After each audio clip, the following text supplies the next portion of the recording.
Saya terang. Ambil tengah saya. Nak ambil.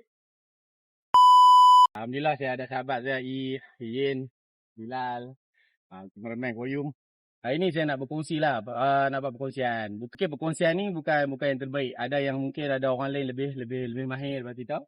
Dan mungkin teknik yang lebih baik. Selalu orang menyerang, kita belajar, dia terang, dia tunggu.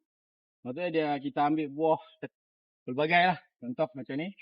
Contoh bila dia terang, saya ambil tak, saya makan, saya jatuh.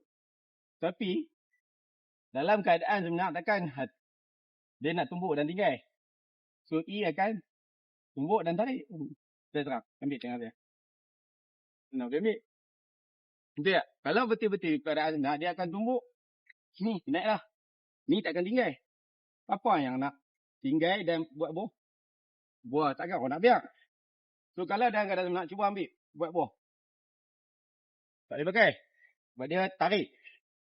So, macam mana keadaan nak ambil pakai benda yang dia tarik? Sebab dia bukan tarik saja. Bila dia tarik, dia mesti nak sebiji macam-macam lagi. So, buat juga dia. Bila tumbuk, tarik. Macam mana nak buat? Okay, dalam orang Melayu, kita tak mau tunggu dia tarik. So, bila dia masuk, laju. Nampak?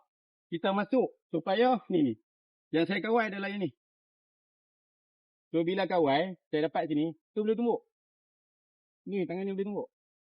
Okey. Boleh tendang. Kaki ni boleh tendang. Okey, cuba. Kalau kata telok boleh kena kan. Okey, lah ni lutut. Okey, lutut telok je. Tak boleh. Sebab dia takkan boleh angkat. Sebab saya dah kontrol di sini dan sini. So, kalau lajunya. Laju. Ni, dapat sini. Nampak? Sini. So, maksudnya kita tidak buang masuk. Bila kita rasa saya penumbuk tu, kita bukan nak tengkih sejauh alam. Kita nak sekadar melepasi. Untuk kita tangkap kawalan di sini, di kepala dan di sini juga kalau boleh sini. Maksud bila kalau kata ketiga-tiga tempat kita boleh kawal. Ni.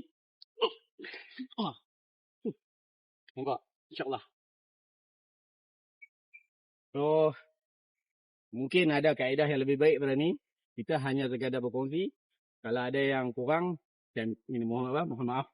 Yang baik pada Allah, yang buruk pada saya lah. Saya sekadar berkongsi atas rasa cinta kepada ilmu silat Melayu. Dan semoga Melayu-Melayu, sahabat-sahabat, adik-beradik kita Melayu yang dengar ni, kembalilah bersilat. Bukan Islam kalau tak solat. Bukan Melayu kalau tak bersilat. InsyaAllah. Assalamualaikum.